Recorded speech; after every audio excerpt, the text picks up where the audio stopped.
Hello friends, I hope you are fine. In this video, we are going to start part 2 of the book Indian Polity written by M. Laxmikant. The chapter is chapter number 12 titled as Parliamentary System. So let's start. The Constitution of India provides for a parliamentary form of government, both at the center and in the states. Articles 74 and 75 deal with the parliamentary system at the center and Articles 163 and 164 in the states. Modern democratic governments are classified into parliamentary and presidential on the basis of nature of relations between the executive and the legislative organs of the government. The parliamentary system of government is the one in which the executive is responsible to the legislature for its policies and acts.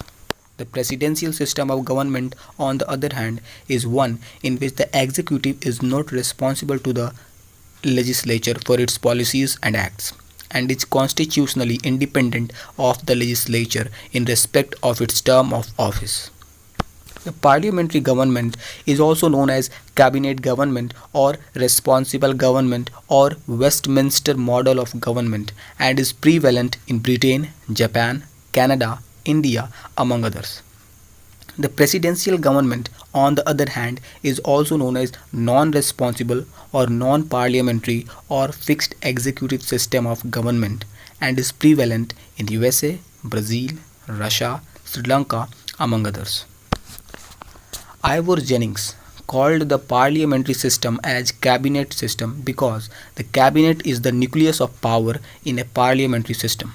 The parliamentary government is also known as responsible government, as the cabinet, the real executive, is accountable to the parliament and stays in office so long as it enjoys the latter's confidence.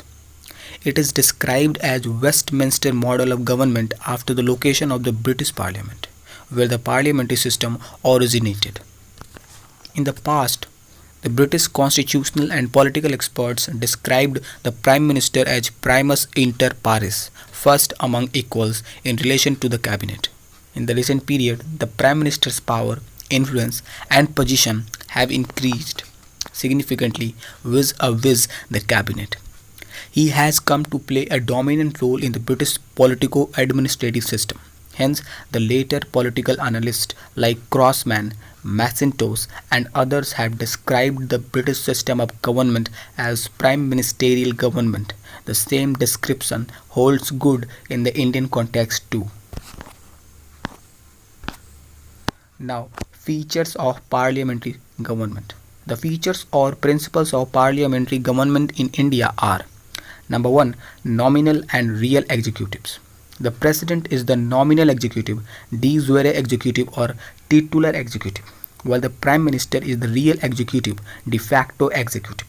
Thus, the president is head of the state while the prime minister is head of the government.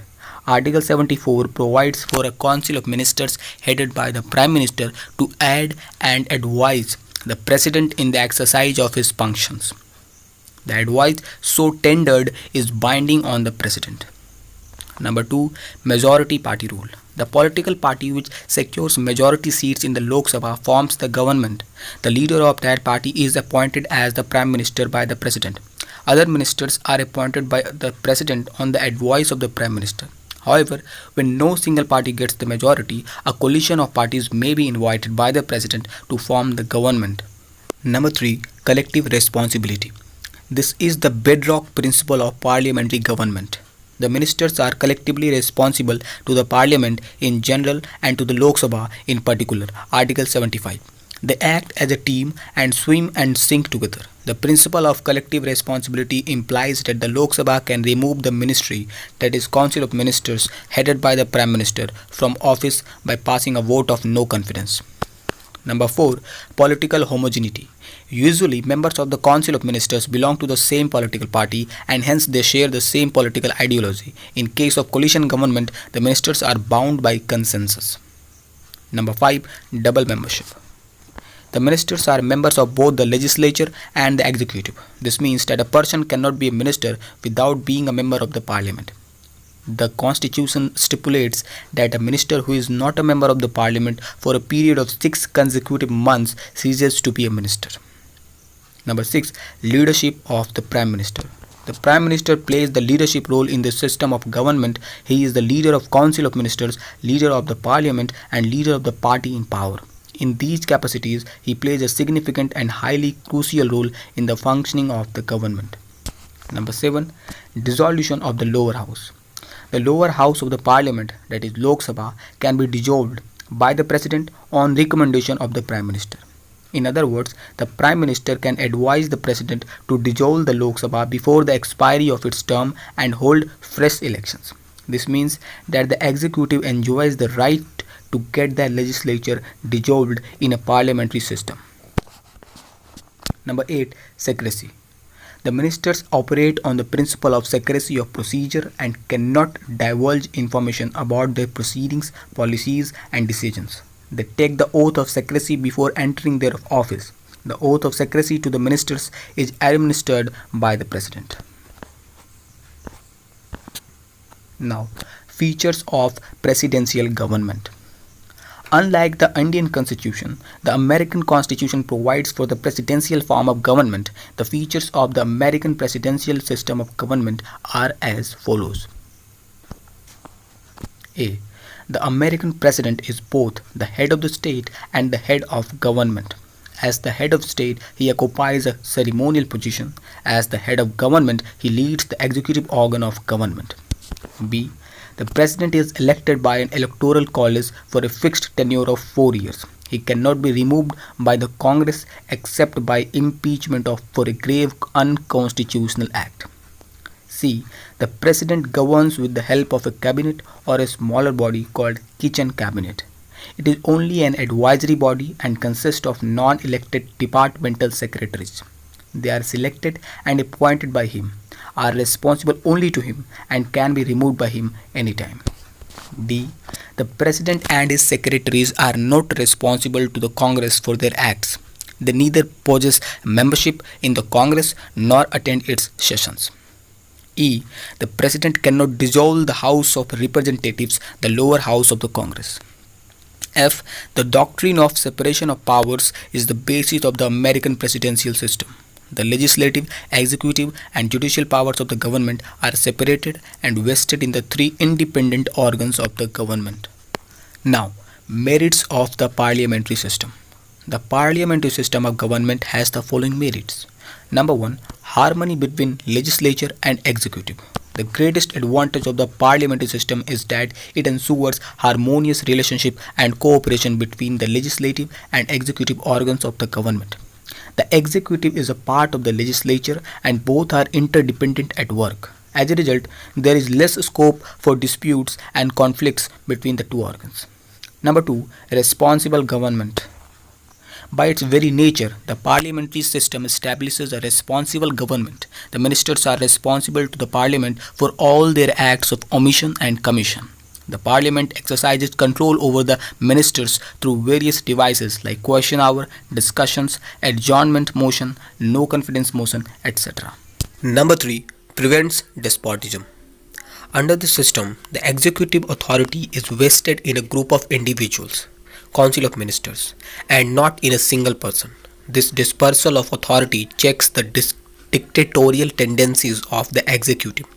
Moreover, the executive is responsible to the parliament and can be removed by a non-confidence motion. Number 4. Ready alternative government. In case the ruling party loses its majority, the head of the state can invite the opposition party to form the government.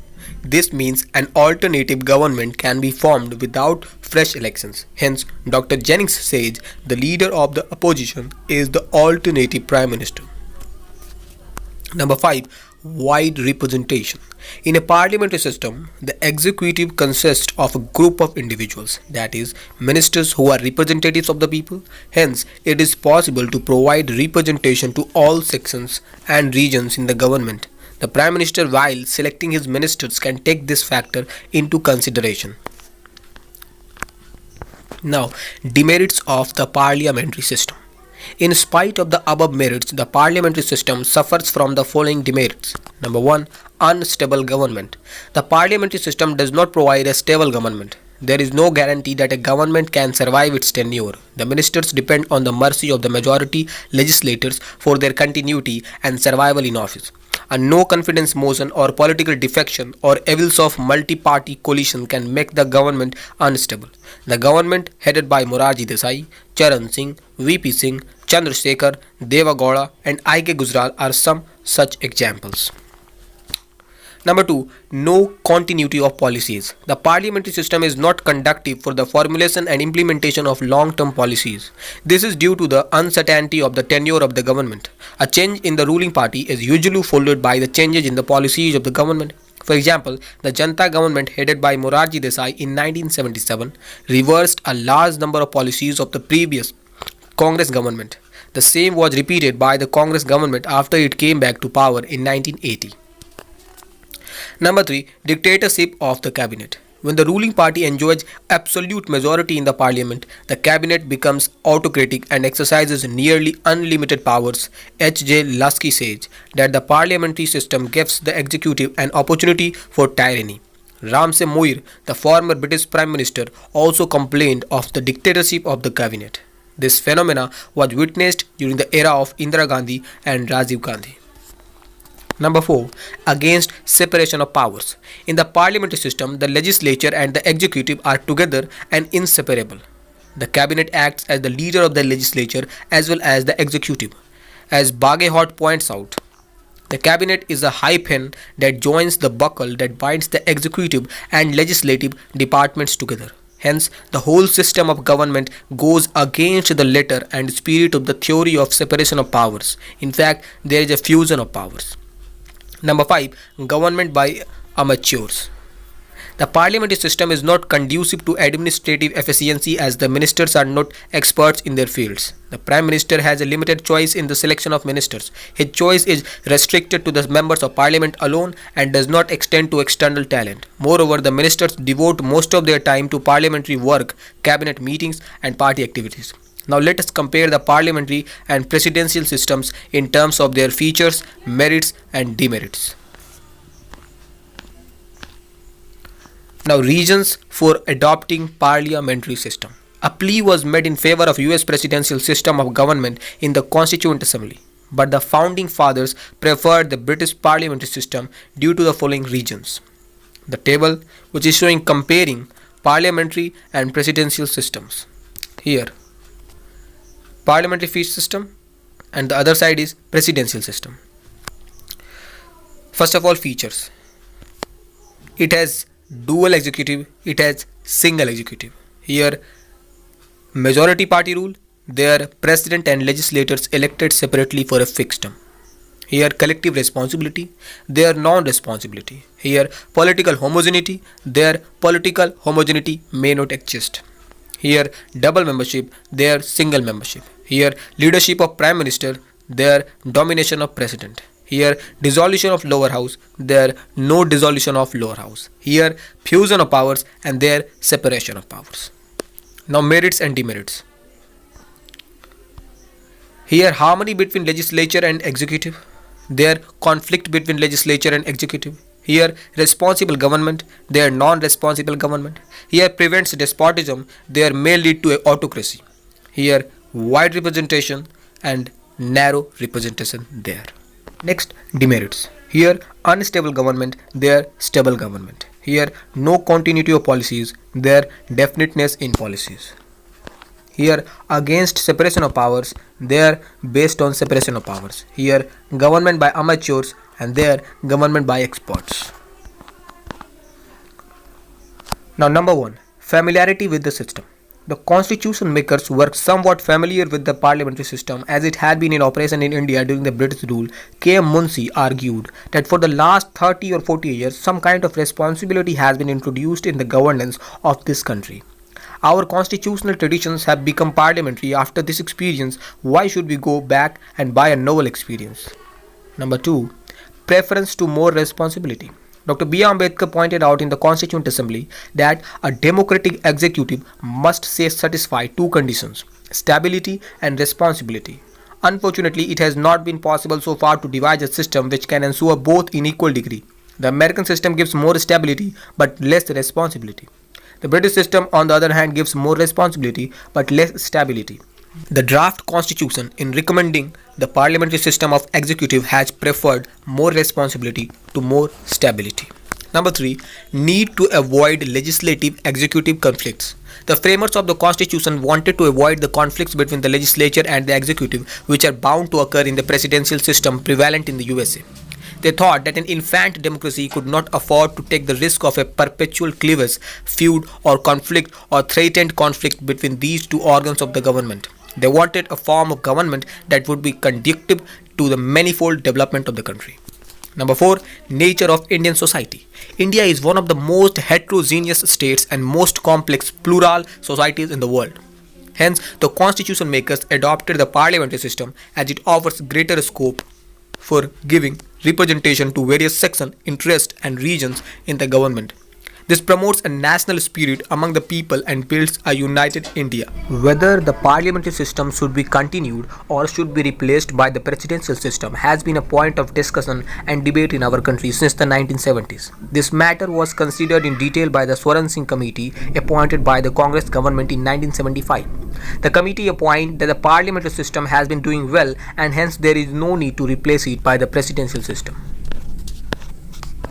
Now, distinction between Indian and British models. The parliamentary system of government in India is largely based on the British parliamentary system. However, it never became a replica of the British system and differs in the following respects.